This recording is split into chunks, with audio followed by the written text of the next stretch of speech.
After my death, 80-year-old Shinheji married his 78-year-old first love. That day, the finance professor who had been aloof and cold all his life showed a rare, indulgent smile. I am grateful to the years. I have finally married the girl I liked when I was young. Lovers who had been separated for over half a century finally reunited, their joy moving heaven and earth. Yet I, who had accompanied him throughout his life, was his original partner whose name left no trace.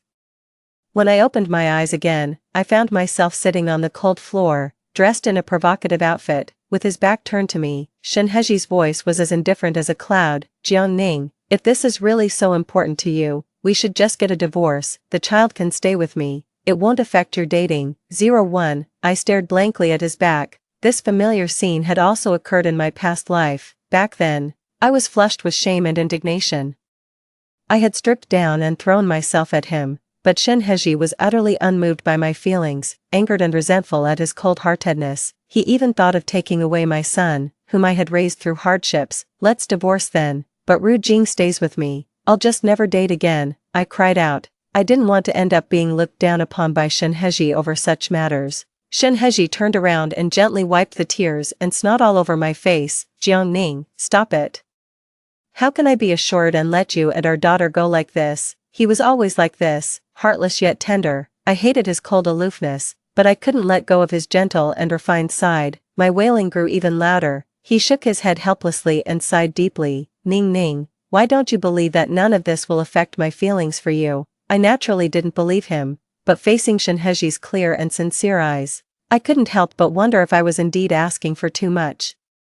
People are varied. Shinheji, like a flower on a high ridge, probably just wasn't into this kind of thing. Enough is enough. With Ru Jing, I really didn't want to look any further. It was better to just be with Shinheji. At least his face was pleasing to look at. Thinking this way, my desire for a divorce gradually faded, so I fiercely grabbed his collar, eyes nearly bursting. I warned him word by word. Shinheji, from now on, you better pray I don't find out you have a mistress.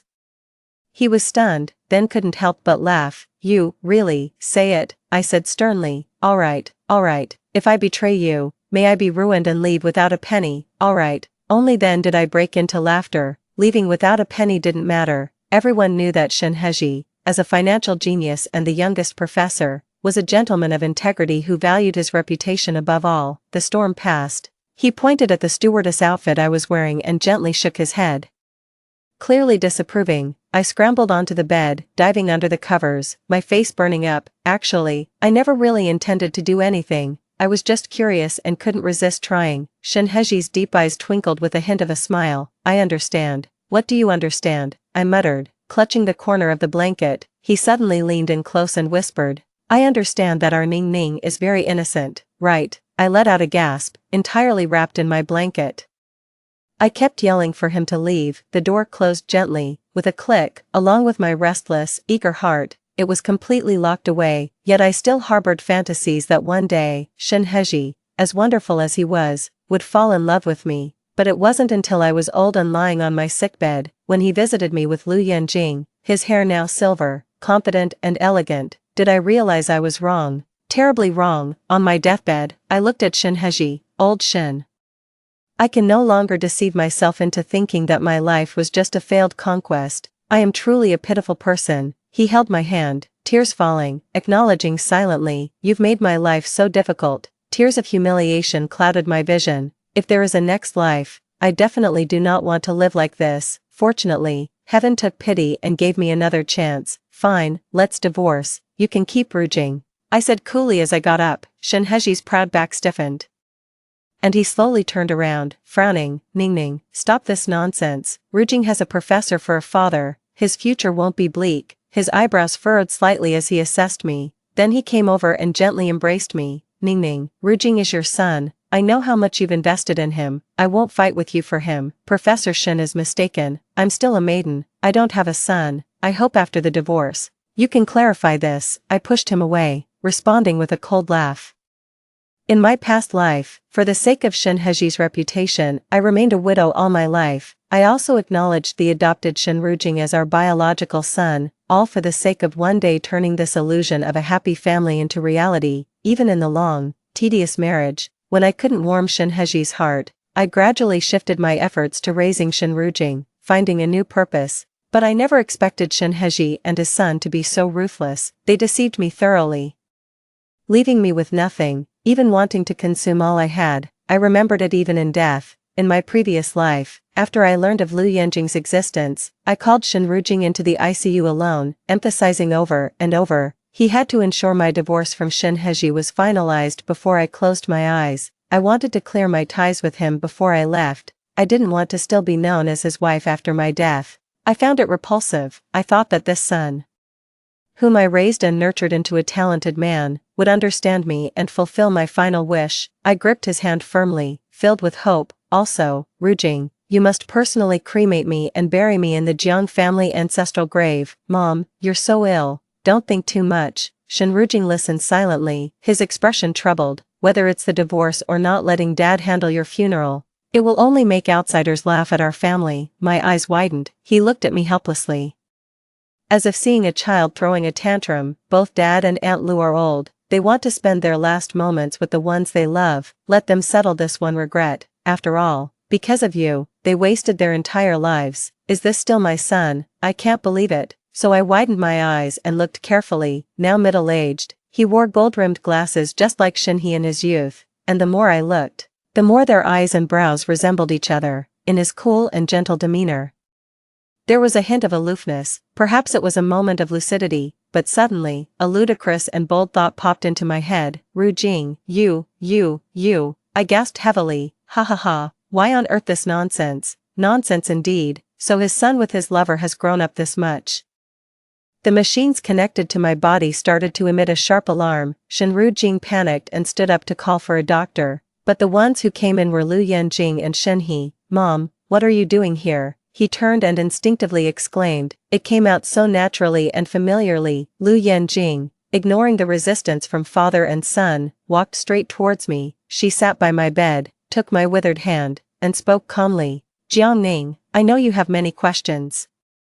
You've raised Rujing so well. I definitely had to thank you personally. Yanjing, Rujing. My gaze wandered over the three faces. So that's how it is.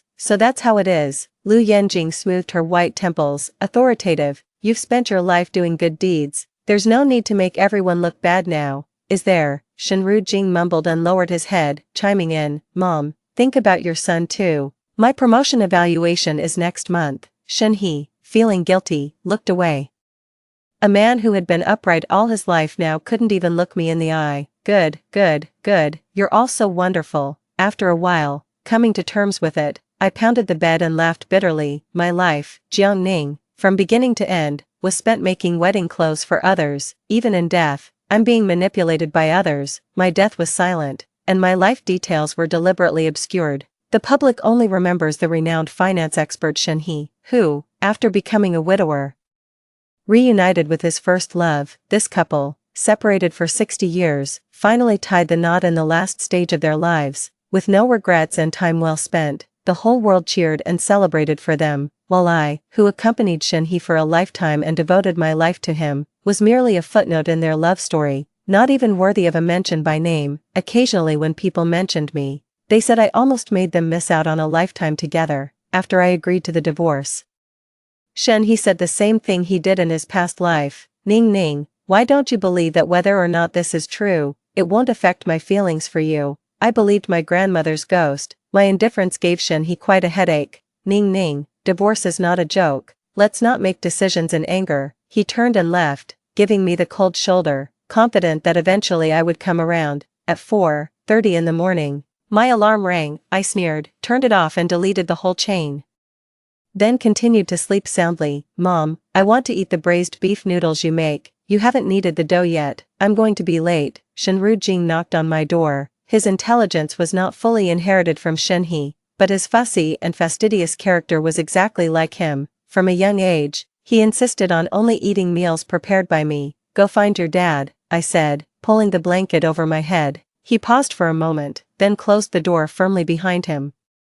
After a good night's sleep, I woke up radiant and carefully applied my makeup before making a long overdue phone call. Fu Yuyan, I heard you've returned to start a business and even got a celebrity girlfriend, something like Lu Yan, right? After my rebirth, I immediately looked into Lu Yanjing, As a popular idol, her information was easy to find. Online sources mentioned she was about to star in a big-budget film, supported by mysterious financial backers, essentially bringing capital to the production team. Before I died, I overheard from nurses that Lu Yanjing had married an overseas businessman, Fu Yuyan. Fu Yuyan passed away 3 years ago due to illness, leaving no children behind. That simplifies things. Unknown to many, I was adopted by the Fu family at the age of 12 and called Fu Yuyan brother for a year, because he had confessed to me, and I later fell for Shen Heji. I wanted to avoid endless complications and decided to completely cut ties with the Fu family. Who would have thought? By missing this connection, we ended up as the early departed original partners of Shen Heji and Lu Yanjing. When I met Fu Yuyan, I got straight to the point. I want a divorce. It could create a scandal that might ruin your girlfriend's public image, so maybe reconsider if you really want to support her. Afterwards, I left all household chores behind and focused on painting in my best friend's gallery. I had lived a life of frustration and died with regrets. Now, I channeled all that energy into my paintings. When Shen Heji found me, I was holding a palette of oil paints, my hands full of brushes, my body smeared with various colors of paint, looking like a dirty mason. This caused Shen Heji, who was a stickler for cleanliness, to frown. Seeing that I had no intention of coming out, he stepped inside. Ning Ning, do you know Fu Yuyan? His withdrawal from the movie Promotion City, was that because of you? Fu Yuyan, true to being a businessman, acted swiftly and decisively. I continued with my painting. Oh, does Professor Shen also keep up with the entertainment industry? Shen Heji was silent for a while before carefully replying. The lead actress's agent approached me. This movie is very important to them. I didn't believe him. What is Lu Yanjing to you?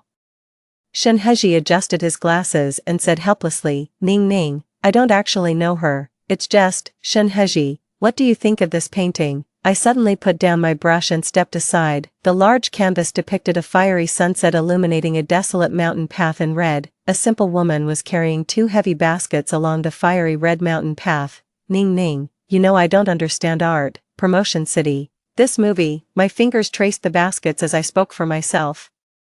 Do you know what she's carrying? It's charcoal. I turned to look at him, my smile cold. The sun is about to set, the stones underfoot will cool down, but if she's carrying charcoal, she can use the sunset to keep paving the fiery road, burning endlessly. Charcoal can't possibly be this heavy, nor can the sunlight ignite it. That's simply not plausible. So, this is just a lie to deceive women. The sun must set, and the path ahead must darken.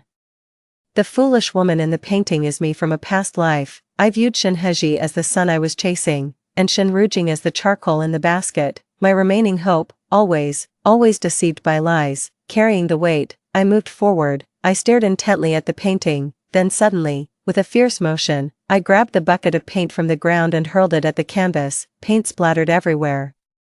The painting I had meticulously worked on for 3 days turned into a thick curtain of black. It was a mourning for the foolish and stubborn me of the past life. All lies are untenable. Just like you could never truly love me, I suddenly shouted, gasping for breath and glaring at him. I request that Professor Shen agrees to a divorce. Don't settle. I, Jiang Ning, am never without options. Shen Heji was visibly shaken, his expression a mix of surprise and a hint of fear. Other options? Are you referring to Fu Yuyan? He asked, his lips quivering. In that moment, he seemed to finally understand that my resolve to divorce was real. 2 days later, Lu Yanjing and her agent came directly to my door. Upon entering, she looked around with her neck held high. Her demeanor was as if she was surveying her own fiefdom. The young Lu Yanjing was indeed attractive, but her condescending attitude, looking down on others as if they were mere ants, was exactly the same as when she was older. It showed how comfortable and smooth her life had been. Shen Heji courteously invited them to sit, taking the initiative to introduce us to each other. The once proud and talented professor, unblemished by the world, was now willing to play the obsequious mediator for the sake of his beloved, Mrs. Shen. What is your relationship with Yuyan? Lu Yanjing sat down with reserve, putting on airs. Oh. Asking for favors yet not forgetting to maintain her stature. He once admired me. To him, I might be his first love, his unattainable love. I carefully observed her, responding deliberately and slowly. Her expression changed slightly. Shen Heji, who was serving tea, suddenly paused and looked at me. Ning Ning, why haven't you mentioned this before? A good ex should be like they are dead, right? Over the years, I've done quite well, haven't I, Shin Hezi? The room fell silent.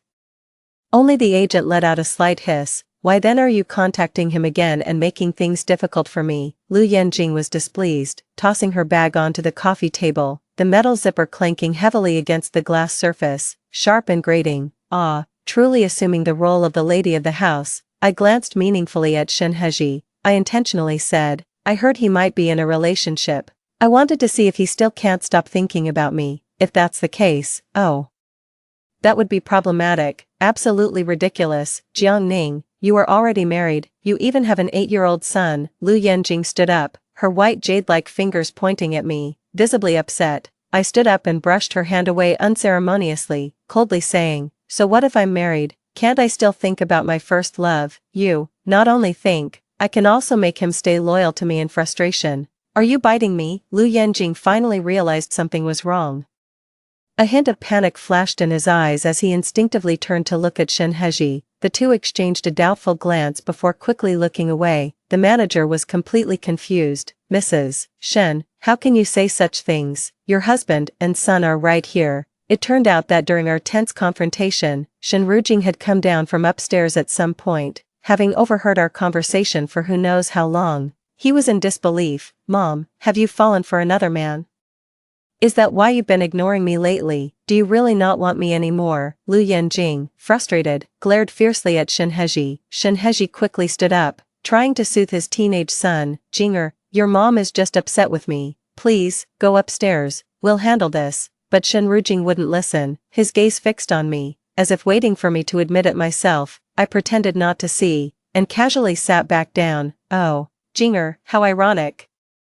Choosing his name was just so I could openly call him Jinger. Ningning, adults' issues shouldn't involve children, it's detrimental to Jinger's development. After coaxing his son downstairs, Shin Hezi frowned and scolded me unhappily. How amusing, he could say that adult issues shouldn't involve children. So, should children's issues involve adults? Should a young woman in her prime, like me, pay for their passionate mistakes? Serving as a mere titular nanny, Lu Yanjing stood up in anger, grabbed her bag, and stormed out, bumping hard into Shin Hezi's shoulder. Ha, your wife really lacks manners, just a shallow, low-level woman. I don't believe Fu Yuyan would withdraw his investment because of her. Let's just wait and see, I said confidently behind her back. Miss Lu, I believe you. After all, who hasn't been someone's first love? If not Fu Yuyan, there's always another sucker. As soon as I finished speaking, Lu Yanjing almost tripped at the threshold.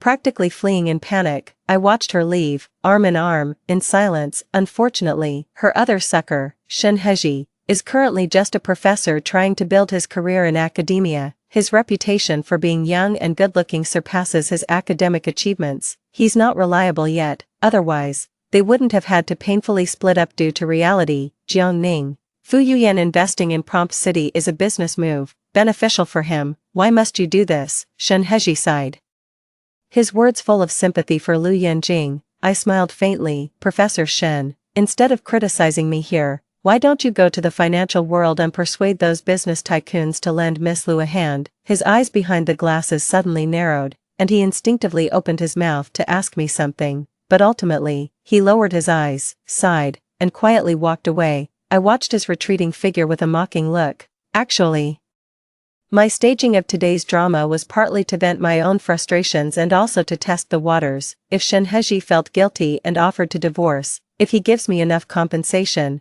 then I might consider him somewhat conscientious. But, it's truly disappointing, he still avoids the issue, pretends to be unaware, and is determined to exploit me, shearing me like a sheep. My best friend tapped on my forehead and said, why make it so complicated? Just directly tell him you know Shin Rujing is their son. Shin Hezi values his reputation. How could he cling to a sham marriage? She doesn't agree with my cautious approach, but she doesn't really understand Shin Hezi. In my past life, he and Lu Yanjing schemed with all their might, concealing Shin Rujing's origins for decades without a whisper getting out. How could he tarnish his reputation as a professor just because of my words, even if he doesn't care about himself? He would consider it for Lu Yanjing. Lu Yanjing, 27 this year, needs to transition from a pop idol to serious roles. This blockbuster film is crucial for her. It will determine whether she becomes an overnight sensation, establishing her career, or fades away as she ages and gets eliminated. Then there's the gossip with Fu Yunyan. All these factors decide that she can't afford any scandals right now. Shen Heji loves her so much, how could he not consider these things? After getting a strand of Lu Yanjing's hair from Fu Yunyan, I had all the biological samples I needed from their family. I rushed to get a paternity test done. On the way back, I received a call from Shen Heji asking me to come home early tonight. He decided to talk about the divorce, but what I didn't expect was that it was a trap. After 3 glasses of wine, I started feeling hot and an unfamiliar desire began to stir within me. Shen Heji came over to support me, wearing the silk white shirt I picked out for him, the top 3 buttons undone, revealing a glimpse of his chest as he leaned over. My throat was dry, and I couldn't take my eyes off him, until he helped me to the bed and began tremblingly to remove my coat. That's when I suddenly snapped back to reality. Shen Heji, did you drug me? Shen Heji stiffened. Get out, I yelled, pointing at the door, tears streaming down my face from the discomfort. He was flustered and whispered soothingly, Ning Ning, it's not what you think, you just had a bit too much to drink. I've thought this through, let's try to make it work, I'll support whatever you want to do. I slapped him hard. Shen Heji, do you think I'm that stupid in your eyes? Can't I tell the difference between drugs and alcohol? If I hadn't been reborn, I wouldn't have known. I would have thought I was finally seeing the light at the end of the tunnel. He was ready to sacrifice, and I was too moved to suspect anything wrong with the wine. Who are you trying to impress with this heroic, sacrificial act? I pointed at his nose and yelled, I've seen you bloated, balding with a beer belly, greasy enough to make someone sick. I also know how ugly you look with a face full of orange peel skin, smelling like an old man, covered in age spots, with sagging skin hanging over your belly. You think by slipping me some cheap drug, you can make me comply? That's really funny. Overwhelmed by the heat in my body, my words came out harsh and my thoughts scrambled. After the outburst, I pushed him away, shocked and embarrassed, and ran out of the house. It started raining halfway, and I ran desperately, the cold wind hitting my face. Running and running, I suddenly stopped, propped myself up on my knees, and laughed breathlessly. Jiang Ning, you're right in your scolding, aren't you? Isn't it true? Without the filter of love, decades later, isn't Shen Heji exactly as bad and ugly as I described him? To hell with his gentlemanly demeanor, his noble character, and his brilliant talents. After standing in the rain for half an hour, I realized I really had a fever, so I called Fu Yunyan. When I woke up again, I was in the hospital with an 4 in my arm. Jiang Ning, what are you and your husband up to? Fu Yunyan looked displeased as he handed his phone to me. It was his WeChat conversation with Lu Yanjing. Yunyan, Jiang Ning is just trying to spite her husband and seeking validation from you. She's a full-time housewife. What does she know about movies? If you really care about old times, you shouldn't indulge her nonsense. Everyone in the city knows she's madly in love with Shen Heji. Scrolling up, there was a video of more than a minute, under home surveillance.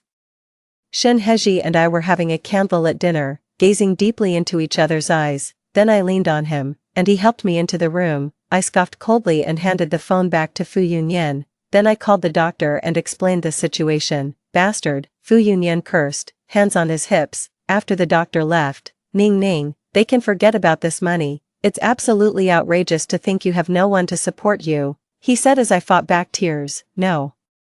I'll make them lose convincingly. Fu Yunyan looked at me, puzzled. My best friend Shen Han was on her way, bringing the anime movie sponsorship proposal we had worked on overnight. Shen Heji was right about one thing. Fu Yunyan's investment in Lu Yanjing was a business move, aimed at making money. How could I, then, rely solely on the fragile bonds of our youth to influence him? In this life, I might divorce, but my career will certainly flourish. In my past life, because of Shen Heji's obsession with cleanliness, I gave up the art I had studied hard for 20 years to devote myself full-time to him and his son. At that time, Chen Han had invited me to be the art director for her traditional Chinese-style animated movie. Considering Shen Rujing's busy school schedule and his inability to get along with the nanny, I had declined the opportunity. Now, I aim not only to be an art director but also a producer. Thus, regardless of Lu Yanjing's involvement, I am determined to secure Fu Yunyan's investment. The next day at the business cocktail party, Shen Heji and some industry bigwigs he had invited were persuading Fu Yunyan to continue investing in the movie Cui Qing.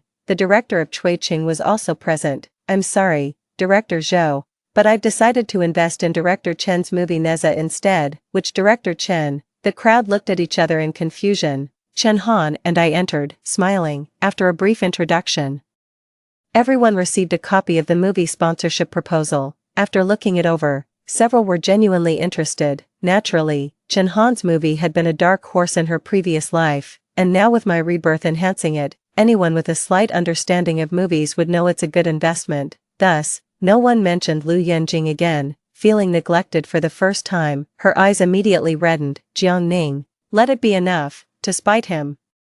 You've dragged so many people into your act, it's too reckless, I'm afraid you won't be able to end this smoothly. Shen Hezhi furrowed his brows and rebuked me in front of so many people. Then he turned to look at Fu Yunyan, speaking earnestly. He said, President Fu, as Yanjing's boyfriend, you should know how important the movie siege is to her. I promise to handle things with Jiang Ning properly and ensure she won't be wronged. I didn't respond.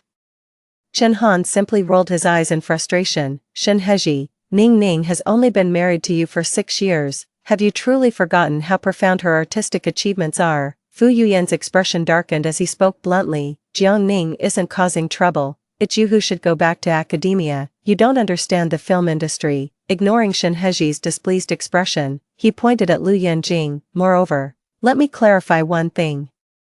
My relationship with Miss Lu is purely professional. Professor Shen, you'd better understand your position before you speak. Lu Yanjing, who had been forcing a smile, could no longer hold it in. She set down her glass and quickly left the event. Overnight, she lost not only a major transformative production but also a powerful financial backer. And I haven't even played my trump card yet. Uncertain whether he was embarrassed or pained by Lu Yanjing's situation, Shen Hezhi hesitated for a moment before hurrying after her. The crowd looked at me with sympathy. I just smiled. I didn't take it to heart. On the day the paternity test results came out, Shen Hezhi returned home drunk. Professor Shen, who usually avoided socializing and despised the pursuit of fame, had set aside all his pride for the woman he loved, yet, he remained cold and aloof before me all his life. Staring at the report indicating a 99% probability of a biological father-son relationship, my heart still ached. I knew, it wasn't that I still harbored fantasies about Shen Hezhi, rather, I couldn't bear to admit that my life, in essence, had been worthless. The truth was brief, but to me, it represented over 40 years of enduring tough days and nights, of relentless hopes and fantasies, still gnawing at my nerves. As I opened the paternity report, I still fantasized. Could it be that Shenru Jing was only Lu Yanjing's son, and the resemblance I saw as I neared death was merely a trick of my failing eyes? Now, utterly disillusioned, Shen Hezhi truly did not love me, not in the slightest. Throughout the long years, he never felt a man's instinct towards me. It would have been one thing if he had remained chaste, but he was indeed Shenru Jing's father. This realization trampled all my dignity as a woman into the mud. A surge of hatred welled up inside me, and I bit my lip until it bled. Shen Hezhi, I've decided, I want not just a divorce but also to leave you to them. I suddenly spoke out in the dark dining room. Shen Hezhi looked at me in shock and turned on the light. Why should I patch up your filthy, broken world? This is something you three should face together, I said emotionlessly. Shen Hezhi's face turned pale, his eyes clearing from their haze. He approached, his hands trembling as he picked up the report. After a long while, he lowered it slowly, his voice hoarse. Ning, you know. Yes, I know. Nearly a minute of silence. He knelt before me, choking back tears. He recounted his past with Lu Yanjing to me. Back then, he was just a poor college student, unapproved by Lu's parents. The night they broke up, they impulsively slept together after drinking, due to lack of experience. It was 3 months before Lu Yanjing realized she was pregnant. She had to drop out of school and gave birth to Shenru Jing. Ning, it's my fault. I ruined her life. Shen Hezhi gripped my hand tightly. I only feel guilt towards her, believe me. As for that matter, it's not what you think. I wanted to remain pure for her. Seeing my disbelief, he stood up, pulled me into his study, and took out a psychological report. After that incident, I've been seeing a psychologist. I can't get over it myself. I hate that I couldn't control myself. Ning. Give me some time. Struggle flashed in his eyes as he looked at me painfully. If you mind Rujing, I will send him away and make sure you never see him again. Ning, can we not divorce? My situation is only temporary. I didn't believe a word he said. Shen Hezhi's greatest achievement wasn't in finance, it was in PUA, being a master manipulator, unrivaled by anyone. In my past life, a single sentence, Whether or not that happened, it won't affect my love for you. Had me willingly widow myself for him for a lifetime. Now, another line, I only feel guilt towards her, I want to make it work with you, trying to elicit my sympathy again, as if such good fortune existed. I coldly withdrew my hand. Professor Shen, I'm giving you 3 days to finalize our divorce, otherwise, I will immediately release this paternity test report. During those 3 days, I threw myself into work, cutting off all external information. Chen Han told me that Shen Heji spent every day outside my studio, even squatting in the parking lot just to see me. On the last day, he brought Shen Rujing to plead with me. Rujing called out for Mom, his voice hoarse from crying. My heart was as hard as stone, unmoved. Chen Han was moved to tears and locked herself in her office to cry bitterly. For 6 years, I treated Shen Rujing like a precious jewel. He even recognized her as his godmother. She couldn't bear to be apart from her godson. Yet I, his real mother, was able to harden my heart. Now, I know you really want to divorce and start a new career. I took a sip of the cold coffee, bitter to the core. Chen Han doesn't understand. When I'm old, frail, and ill, placing all my hopes on him, his cold words would then say, Dad and Aunt Lu are at this age, wanting to spend their last moments with the one they love. Let them settle this regret. After all, they lost a lifetime because of you.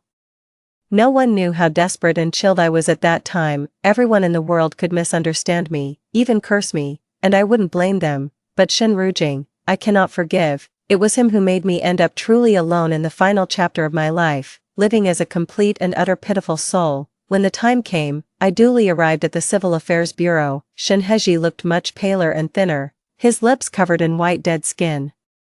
Dark circles under his eyes like someone who had been ill for a long time. He looked as if a gust of wind could knock him over. Jiang Ning, do we really have to end up like this? He asked. I pursed my lips and looked into the distance. He seemed to want to say more, but finally he just said, it's right for you to cut your losses. I'm really not sure about my illness. I shouldn't hold you back. The staff member asked him. Have you made up your mind? A flash of reluctance crossed his eyes.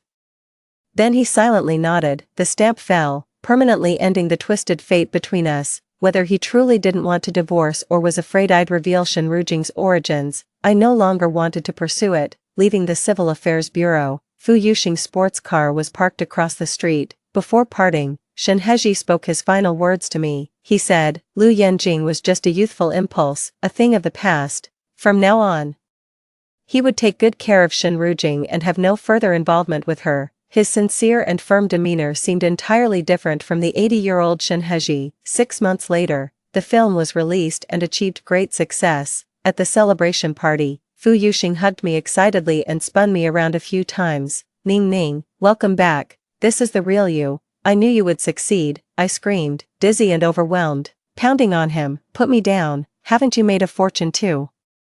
Chen Han teased him, suggesting that with the successful investment, he should perhaps return to Australia, as a hefty dividend was inevitable. During those 6 months, as long as I worked late in the studio, he was there with me, even moving his office over. The staff joked about never seeing such a dedicated investor. They even whispered that the Fu family might be bankrupt, relying on this investment for a comeback. When he heard this, he'd laugh and reply, I can't face my parents until I've won my wife over. Yet, in those 6 months in the glitzy entertainment industry, he was completely scandal-free. Eventually, everyone realized his target had always been me. From being indifferent at first, I moved to disbelief. I hadn't expected that a small love letter from our youth would turn into his fervent pursuit so many years later. When Chen Han privately asked if I would accept him, I subconsciously countered. Does someone really love me? She paused, laughed, and tapped my forehead. My big producer, you're now worth billions. Are you kidding me? Then it dawned on me. Oh, here I am at 27, still harboring dreams and pursuits of love, full of vigor, believing in the echo of constant thoughts, not like in my past life, where after over 40 years in a loveless desert, I believed I wasn't good enough to be loved. Aimlessly toiling away my life, an elderly lady ended up with nothing, so I told Fu Yunian that it might take a long time for me to believe that he loves me. He said it was okay, he would wait. One day, Chen Han rushed into my office with a wedding invitation in hand. It's strange, Shen Heji is actually going to marry Lu Yanjing. This is so unlike his previous behavior, he said. Something's off. He hasn't stopped trying to win you back these past few months. Why would he do something that's like digging his own grave?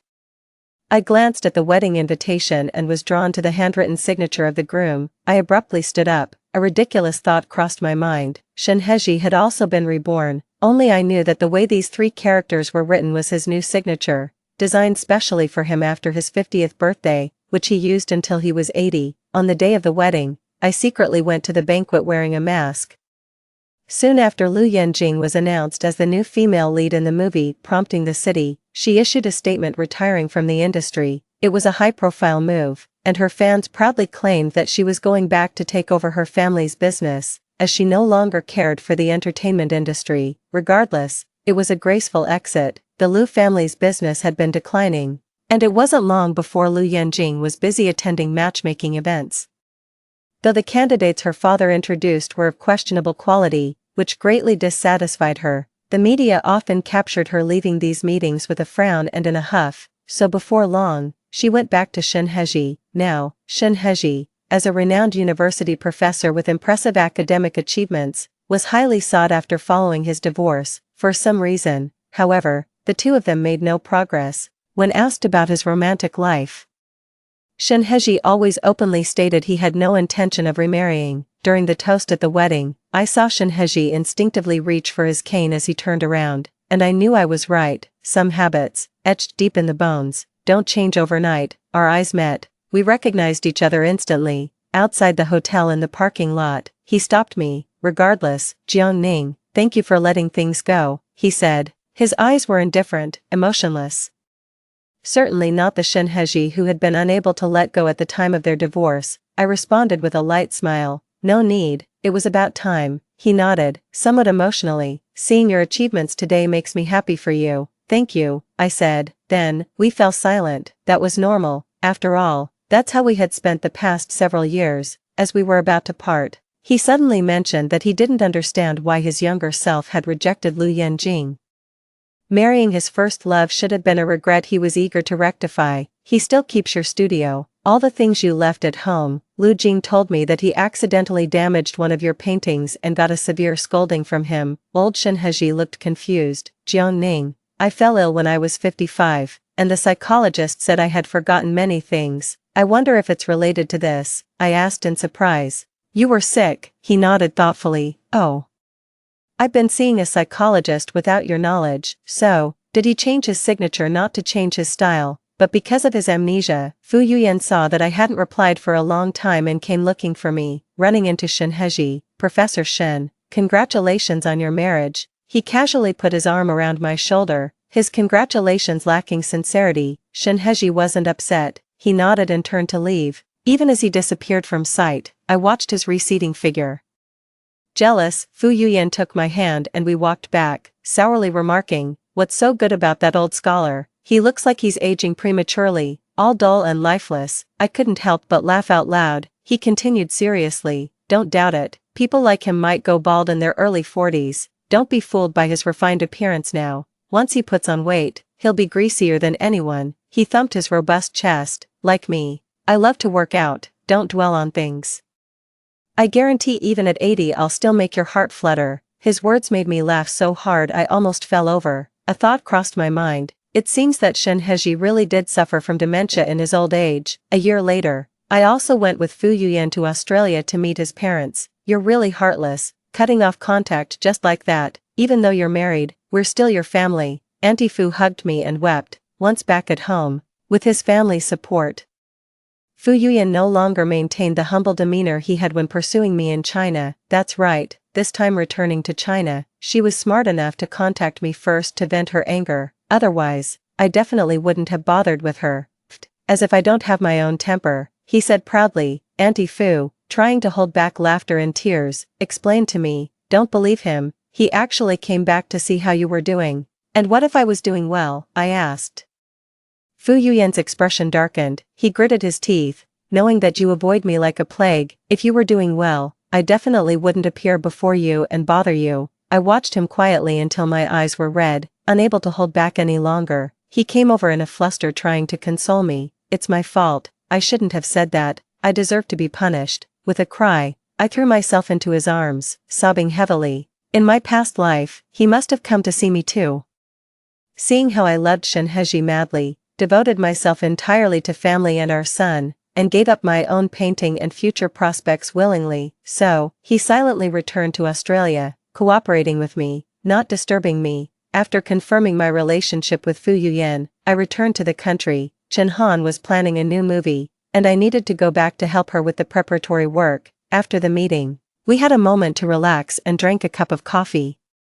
She told me that during the months I was in Australia, Shen Hezhi and Lu Yanqing's married life was chaotic. She reveled in the drama. That child, Lu Yanqing. We all know how difficult he is to manage. Lu Yanqing is another high-maintenance lady who doesn't lift a finger at home. I can almost picture it. Shen Rujing, finicky and obsessive about cleanliness, dislikes having strangers at home. Lu Yanqing, proud like a little princess, doesn't bother with household chores. Shen Hezhi, engrossed in his research, loves silence, and expects to be waited on hand and foot. What kind of life does this family of three lead? Chen Han chuckled as he pounded the table. You wouldn't believe it, but now everyone at University A, both faculty and students, knows Shen Hezhi isn't up to mark. Lu Yanqing ended up a widow right after getting married and is furious. She didn't even bother to save face for him. Shen Hezhi, once placed on a high pedestal, has been hilariously knocked down. I just smiled faintly at this. Chen Han also mentioned that during their arguments, Shen Hezhi would sigh, saying that Lu Yanqing couldn't compare to me. Unconvinced, Lu Yanqing methodically listed my dozens of virtues, leaving Lu Yanqing so angry she didn't return home for half a month. Now everyone is guessing when these two will finally divorce. Meanwhile, a certain man, overwhelmed with official duties abroad, overjoyed to hear about Shen Hezhi's inadequacies, hurriedly called me to confirm the news. I simply ignored him. After the movie wrapped up, Lu Yanqing found me, her former glory gone. She slumped down and threw a divorce certificate at me. Jiang Ning, did you do this on purpose, raising those two to be so critical? Were you trying to get back at me? I stirred my coffee gently. I've taken such good care of your son. And this is your attitude? She was taken aback. You're so dedicated. Why not just live well with them? Why come and disrupt my life? If it weren't for you, I wouldn't be in this situation. Do you love Shen Hezhi? I asked. She replied irritably. I love Fu Yunian. Shen Hezhi and I were never meant to be. I understood, whether to love or not, for her and Shen Hezhi, was a choice of convenience at the moment. They are both selfish, loving only themselves. If they loved each other, why could they endure half a century without contact, without missing each other, and peacefully live their own married lives? If they didn't love each other, why did they immediately reunite like passionate lovers as soon as their respective spouses passed away, as if they couldn't bear to be apart even in death? Now I understand. For decades, they stayed out of each other's lives because each had someone else to share their burdens. They couldn't give up the benefits and convenience. Their reunion and continuation of their past relationship was merely due to loneliness. Lacking companionship, in the absence of better options, they were the best choice for each other. For the elderly Shen Hezhi, being reborn allowed him to marry his first love in his youth, but in the end, it's me, the wife he betrayed, whom he can't seem to forget. Shen Hezhi fell ill, insisting I visit him. Jiang Ning, I'm on my way out. He struggled to open his eyes and reached out to me tremblingly. I sat by his bed, quietly watching him. I remember. Didn't I promise you that apart from that one thing, I would give you the greatest honor a wife could have, that in this life, I would only ever be with you. I will never betray you. Yes, you've said that before. I didn't shy away. His eyes saddened as he spoke. But I forgot. I found another woman, and I got married again. So, this must be my punishment. I didn't respond, and he slowly closed his eyes, succumbing to a feverish delirium. I knew then that the older Shen Hezhi had passed away. He couldn't merge with his younger self. He had a successful life, both in family and career, yet he always dwelled on the first love he had hurt, Lu Yanjing. He had the chance to go back to his youth and rectify his regrets, but he discovered that the so-called perfect mending was uglier and more unbearable than the regret itself. He couldn't accept this reality, or perhaps he was too ashamed to face me again. For all these reasons, I no longer cared. When Shen Hezhi awoke again, he looked at me intently like a lost child, his eyes rimming red. It seemed he realized that he had returned. He suddenly grabbed my hand, urgently saying, Ning Ning, I'm not him. I love you. I never thought of betraying you. He spoke incoherently. You were too good to that old man. You pampered him too much. He never experienced the pain of losing you. I'm not him. I love you. After everything, I clearly know that I love you. Give me a chance, I will change. I pulled away my hand and shook my head. Shin Hyeji, this is you, you can't change, your personality prevents you from recognizing and seizing what is beautiful. You see others' love as a sign of weakness, so, when he was successful, he looked down on me, ignored me, acting high and mighty, as if he were my deity, but when I truly left, you became afraid, so, he belittled me, and now he's groveling. In his previous life, did he really win? Now I know, he did not. His best years were not spent with the one he loved. He could have had a passionate and vibrant life with me, but he failed to seize it. Instead, we wasted our lives on each other. I am at peace now. For such a Shin Hyeji, no matter who he marries, it's a waste. No matter how many times he is reborn, he is destined to miss out on happiness. And I, with a clear conscience, still have a bright and splendid future. To the old Mrs. Jiangning of the past life, I want to make peace, and then say goodbye. Leaving the hospital, I took out my phone and dialed, Fu Yunian, I miss you, I can't wait to start my new life. Story 2, on the day I married Shinbai, his first love committed suicide by jumping off a building. On our wedding night, my husband held the body of that woman and wept until his voice was hoarse. He said, Ying, if it weren't for your relentless pressure, how could she have died? Afterward, on every anniversary of our marriage, he would dress in a black suit and visit her grave. He killed my cat and forced me to have an abortion. He said, Farang is dead, how can you smile so happily? You must live the rest of your life in repentance. When I opened my eyes again, I was back in my college days, before Farang had died, and before I had married him. There was still time. This time, I would let him and Farang be together, inseparably locked forever. In May, the air, no longer mild with spring, carried a hint of scorching heat. The sun shone brilliantly. I watched Shinbai running around the basketball court, sweating profusely. It was only after the game ended that I realized I had been reborn, back in my college days. Next would be the classic scene where Farang brings Shinbai water, but this time, I smashed her water bottle. My thoughts echoed slowly in my mind. In my previous life, just as Shinbai was finishing his game, I excitedly ran to the supermarket to buy his favorite drink and water for his teammates. After paying, I realized that Farang, who had planned to come with me, was nowhere to be found. I didn't think much of it, assuming she was busy with something. I sent her a message and then carried the heavy mineral water towards the basketball court. As I approached, I could hear the cheers. I quickened my pace, but when I reached the court, I saw everyone surrounding Shinbai. In his hand, he held a cup adorned with Peppa Pig. It was unmistakably Farang's cup, and there he was, unabashedly opening it and taking a drink. Shinbai and I grew up together, and since we were little, our elders joked about betrothing us. From the age of 7 or 8, he liked to call me little wife, always making me blush, so I knew Shinbai was a germaphobe. We often studied together in high school, and once I accidentally drank from his cup. Although he didn't say anything, his normally calm brow was deeply furrowed. Later, I saw the cup I drank from discarded in the trash. Since then, I knew he had a strong aversion to germs, just like his mother. Seeing Shinbai drink from Farang's cup made me realize they had been hiding a deeper connection from me. Had they exchanged bodily fluids? Was that why he no longer physically recoiled from her? In an instant, I felt nauseated. Meanwhile, I also remembered, I'm not sure when it started, but Shinbai always includes a mango-flavored milk tea whenever he buys some for me. I'm allergic to mangoes, and Mu Farang likes mango flavor. Whenever he gives me a gift, Mu Farang inevitably receives the same. In a past life, I raised the issue, but he just smiled and said, Ying, she's your best friend and she's not well treated at home. If we don't treat her well, who will? It seemed reasonable. In my past life, my thinking was simple, never questioning deeper motives. Even before this basketball game, it never crossed my mind that Shinbai might like Mu Farang. After all, he had promised me early on that he would marry no one but me. 2. In kindergarten, he always saved his share of candies for me. In elementary school, if other kids pulled my hair, he would pull me behind him and fight them, 1 against 5. Covered in bruises, he would say that he was a man and it was his duty to protect me.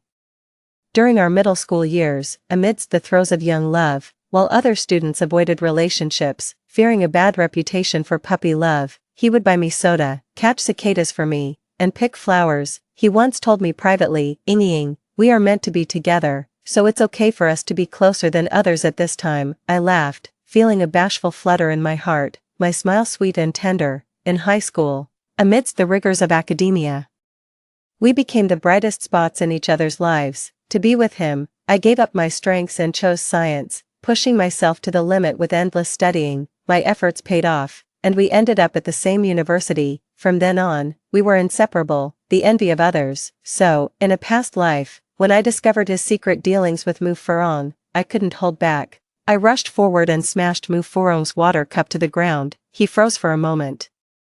Probably feeling that I had embarrassed him in front of everyone, he shoved me hard. By a twist of fate, I stumbled backwards, tripped over a rock and fell, sprawling ungainly on the ground. It was quite undignified. The surrounding students mocked me loudly. He acted as if he hadn't seen me fall. Bending down to pick up the pink water cup, I landed hard on the concrete, the pain bringing tears to my eyes. Struggling to get up, I noticed blood on my palm from scraping it on the ground. Beside me, Mu Furong, seeing me rise, quickly started with a plaintive tone, "Ying, don't be mad. I just saw that big brother Shen was sweating a lot under the sun, and I was worried he might get dehydrated." Her voice trailed off as she looked down, twisting her fingers. Tears streaked down her pale face, truly a sight that evoked pity. As she spoke, she reached out to pull me in. I shrugged off her hand, and she hurriedly retreated to Shenbai's side. "Big brother Shen, it's all my fault. I shouldn't have offered you my water bottle. I saw you sweating a lot. I'm sorry." She continued to apologize. "Please don't be angry with Sister Ying. It's all my fault. I didn't think it through." Shenbai remained cold-faced, relentlessly insisting that I apologize to Mu Furong, accusing me of being unreasonable. He even questioned me. "What's wrong with taking a sip from someone else's water bottle? Do you want me to die of thirst?" "Ying, I really didn't know you were so petty. Furong is your friend, your best friend. Can't you be more accommodating? When we get married in the future, will you be intolerant even of a female mosquito near me?" His buddies laughed exaggeratedly at this. Someone even joked that my jealousy stemmed from my deep care for Shenbai. "Lucky you, brother Shen." Everyone was teasing and making a fuss. That day, I turned and walked away, crying all afternoon. Later, he came to coax me, his eyes reddening as he saw the injury on my hand. "Ying, I'm sorry, I had just come off the basketball court and was really thirsty. When I saw her offering the water, I couldn't help myself. I didn't realize how much it mattered to you. It's all my fault. But Furong is your best friend, you guys share a dorm room. I only see her as a little sister, nothing more. I was worried you might accidentally trigger her condition. I got a bit anxious and pushed you. Please don't be mad." That evening, he took me out for dinner and bought me gifts, looking at me with eyes as tender as one would look at a beloved dog. "Yes, Mu Furong has depression. She said she felt suffocated at home, that whatever she did was wrong. She comes from a family that greatly favors males over females, where her brother is treated like a king,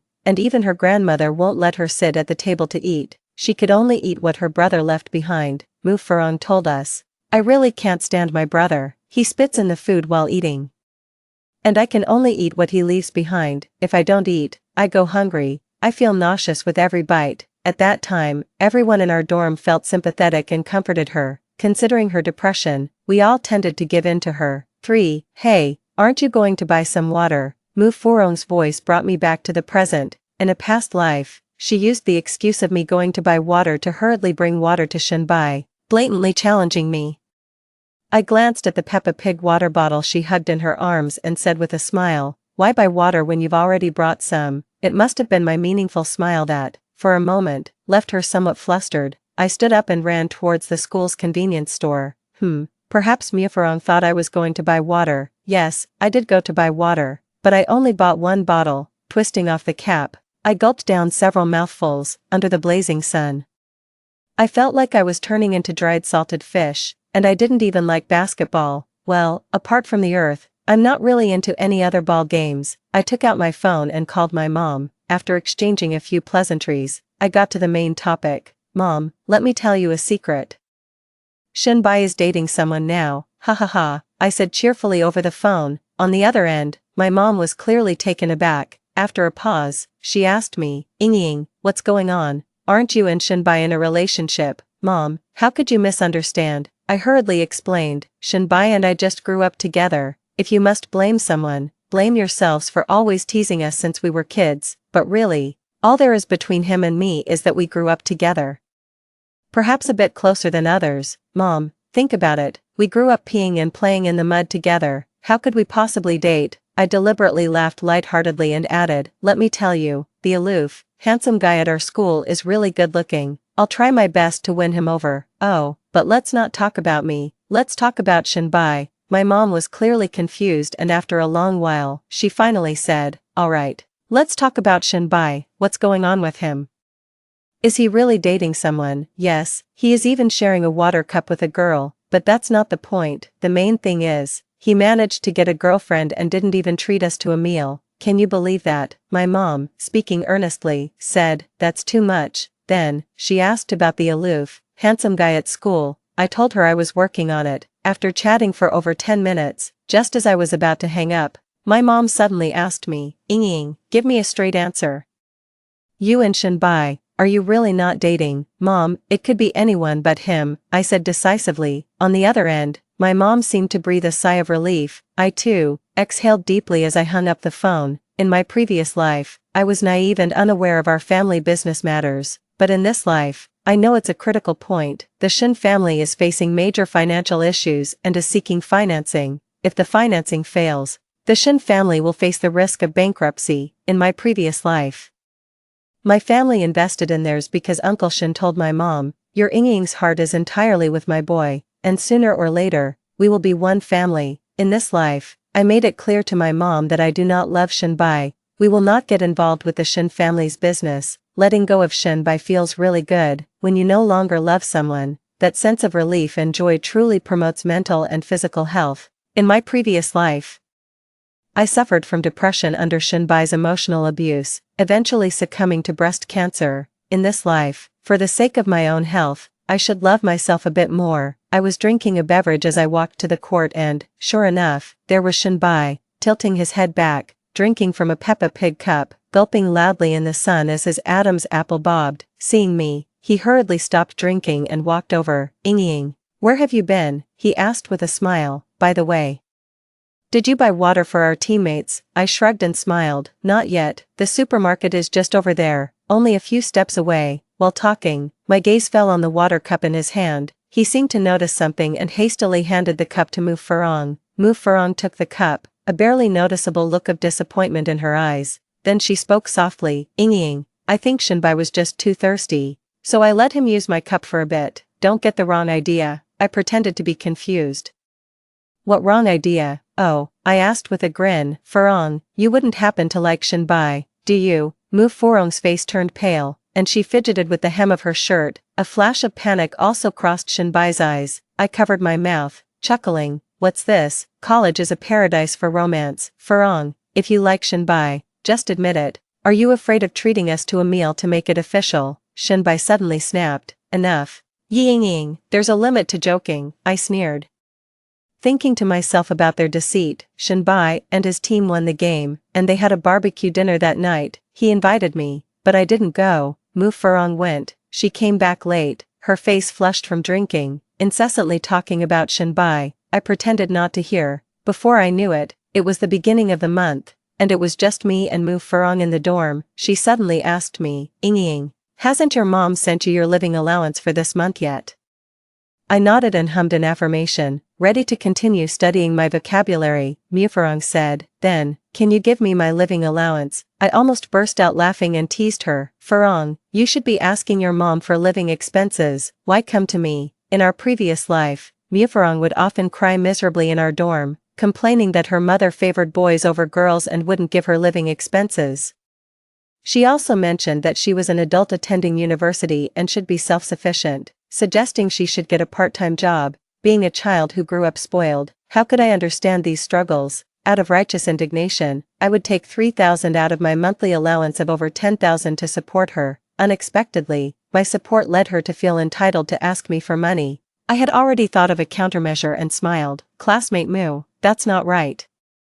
Initially, I helped you because I could afford it, and because we shared a dormitory. Supporting you was out of friendship, not supporting you is my right. After all, my family isn't running a charity. Now, I've fallen for a guy. I pretended to be infatuated, holding my cheeks in my hands and looking sorrowfully dreamy at a 45-degree angle. I want to save some money to buy him a gift and then confess my feelings, I said. Mu Farong was planning to act pitiful and ask for support.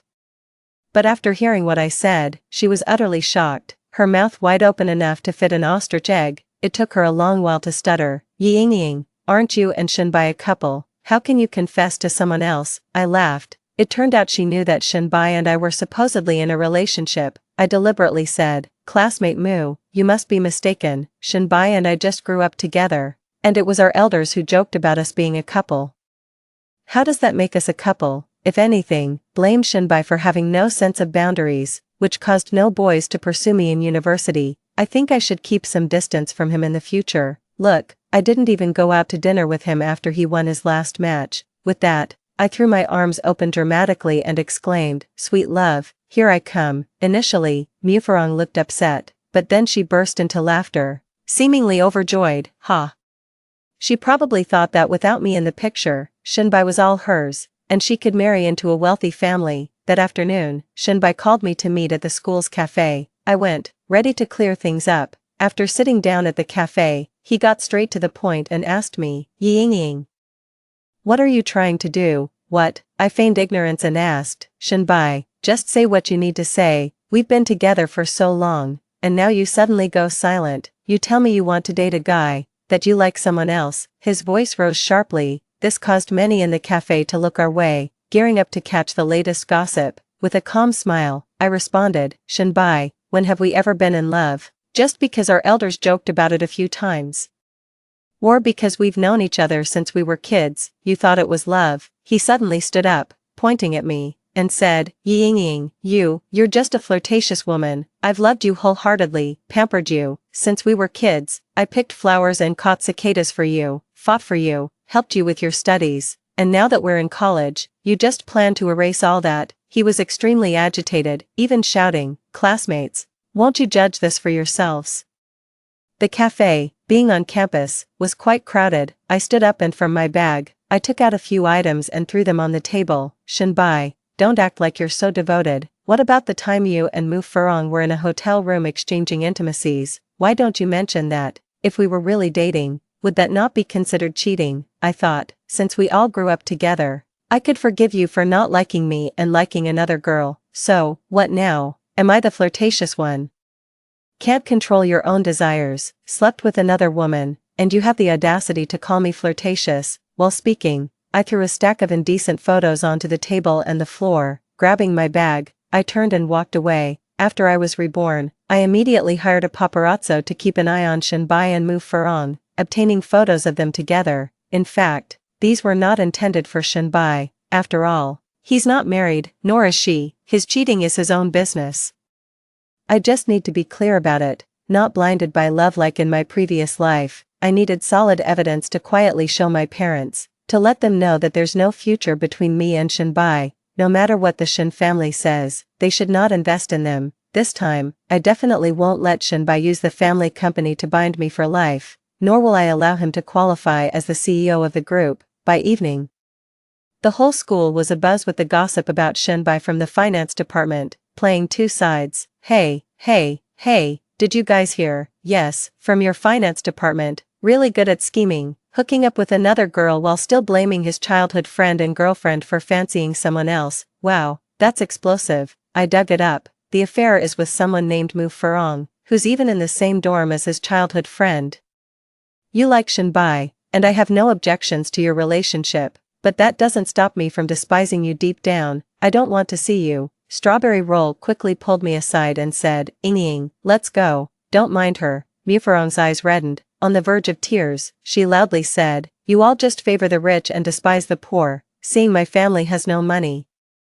You all fawn over Ying. Iris glared at her fiercely and said aloud, you're broke and still you managed to steal someone's boyfriend. With that, she turned and walked away. In fact, after the affair between Mu Furong and Shinbai was exposed, they openly became a couple. It's unclear what set Mu Furong off. She started to pick fights with Shinbai, demanding this and that, always comparing herself to me. She scoffed at clothes worth a couple of hundred yuan for being downmarket, despised non-branded bags as being unsuitable to carry, and criticized jewelry bought from Taobao as trash. She wanted clothes worth thousands, bags worth tens of thousands, and jewelry made of gold, jade, and pearls. Shinbai had a decent amount of pocket money, but he often needed it to entertain his friends lavishly. while it was fine for him to buy small gifts for Mufurong, spending hundreds or occasionally over 1,000 yuan.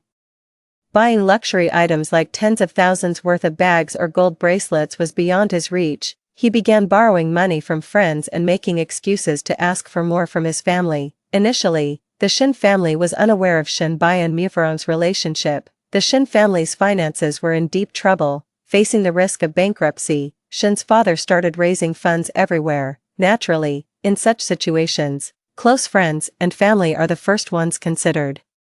The Shin family had approached my family early on, but my parents, being cautious about business matters, decided to wait and see. Later, after my mom told my dad about Shin Bai and Mufurong's affair, my dad was very annoyed and instead invested in another project. I knew that project, from my past life experiences. It was a real cash cow, so I subtly hinted this to my mom. My parents, being astute, assessed and then invested in this project. After learning this, Shin's father came to our house, inevitably reproaching my parents, accusing them of forgetting past friendships and not helping him out. My dad just smiled ambiguously. Then, Shin's father couldn't help but complain about me. Olji, I know my family's finances are in trouble, facing the risk of bankruptcy, so you're reluctant to invest. But think about it, your Ying's heart is all for my son. The Yi and Shin families, sooner or later, will be one family. What's the use of holding on to your money? Listen to that.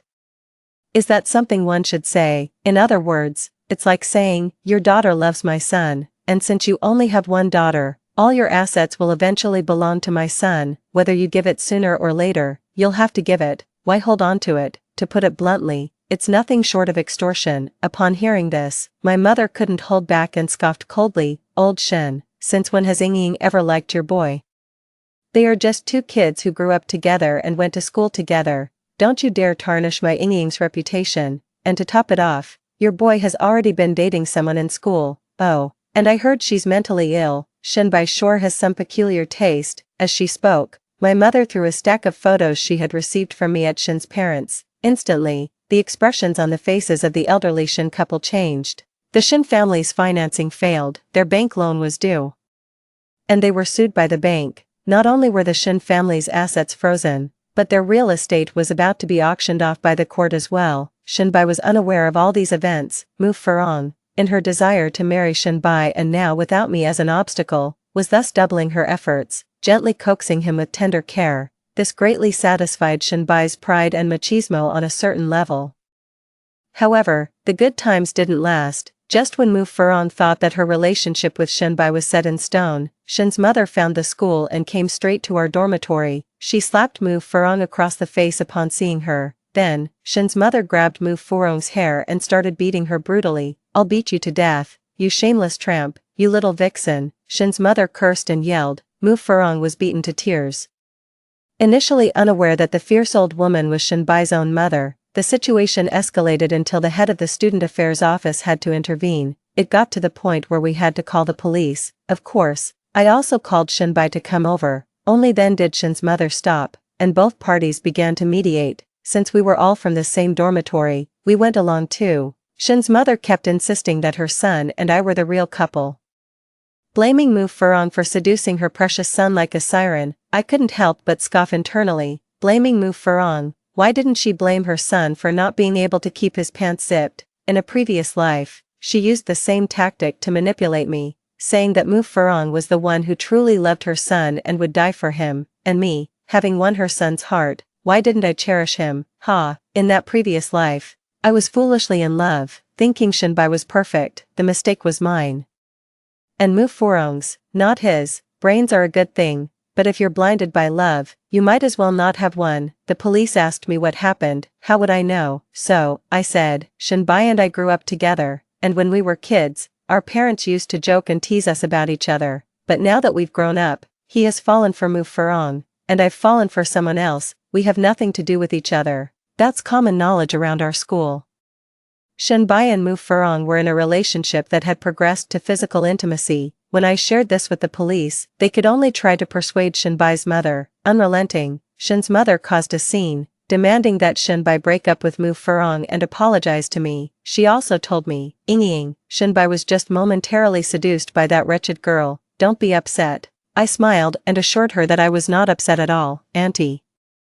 I'm actually happy that Shinbai has a girlfriend. Why would I be upset? After the commotion caused by his mother, Shinbai finally realized that his family had gone bankrupt. He was no longer the privileged young master of the Shin family. That wasn't the end of it. Apart from bank loans, his family owed money to private lenders and had unpaid staff wages. Amidst his relationship woes with Mu Furong, he had also taken out some online loans to compete with me.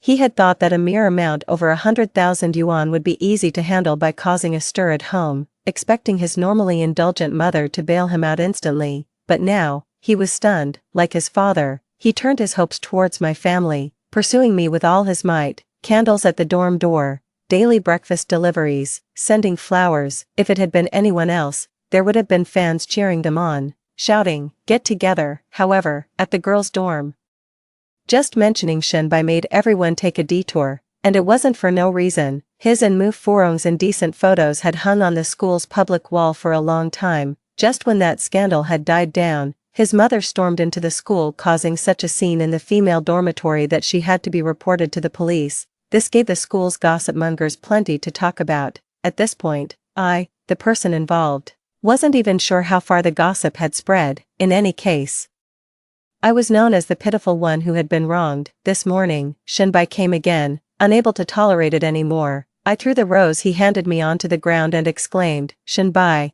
can't you have some shame? You like Mu Furong. Why can't you just be with her properly? Mu Furong is making a scene every day, claiming we bully and humiliate her, even threatening to commit suicide in a red dress and haunt us as a ghost. We're almost driven mad by her antics, and you're shameless.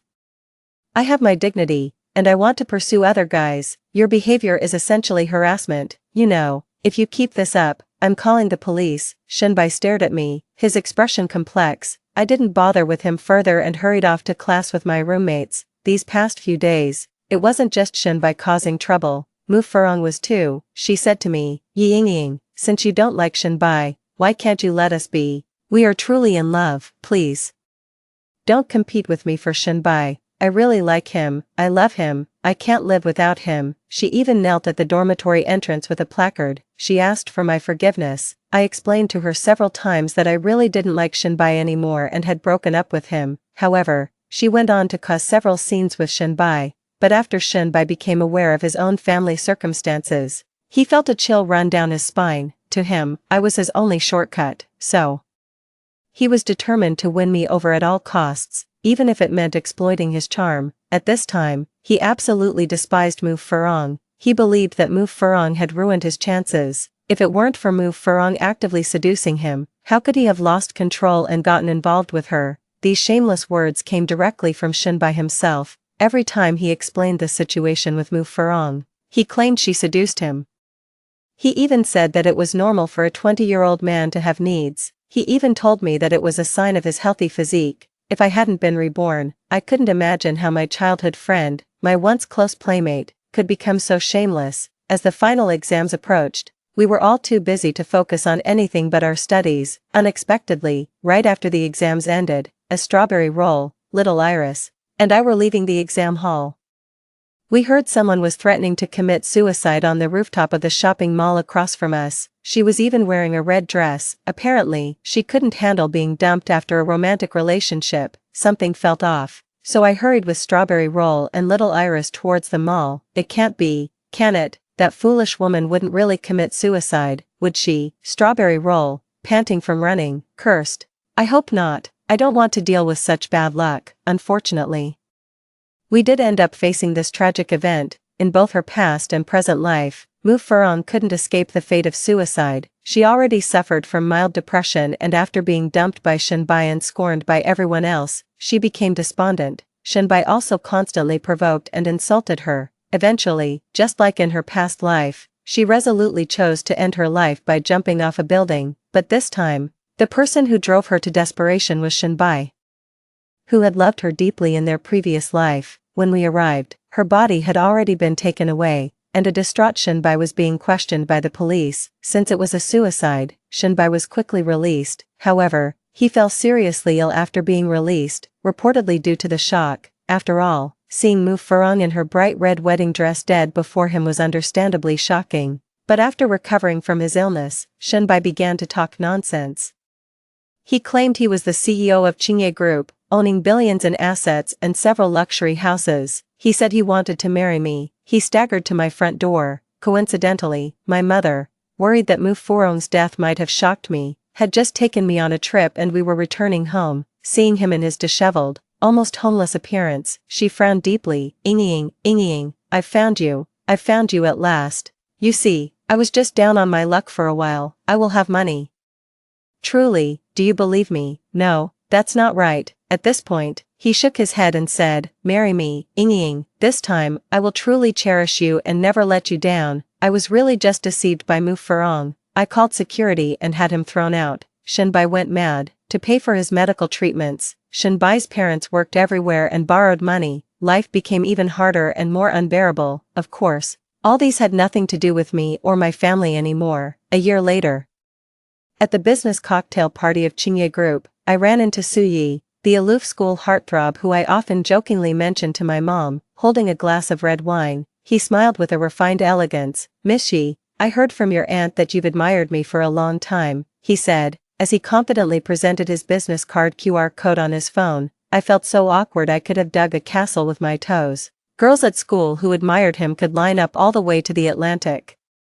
Couldn't I just make a casual remark, well then, can I admire you, and maybe we add each other as friends, he said cheerily. What happened to the aloof persona? As the party ended and I was heading to the door, Shenbai suddenly burst out, shouting at me, Ying, it's not like that, it's not like this, how can you fancy someone else? I know you love me, truly love me. As he spoke, reeking and looking like a vagrant, he reached out to embrace me.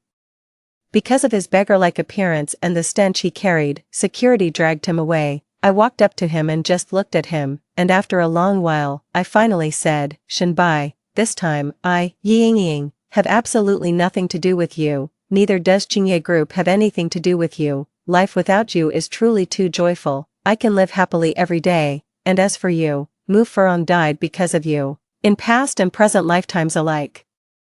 You should spend your life repenting in poverty. He stared at me with his mouth agape. Ignoring him, I turned and walked towards the bright future that awaited me.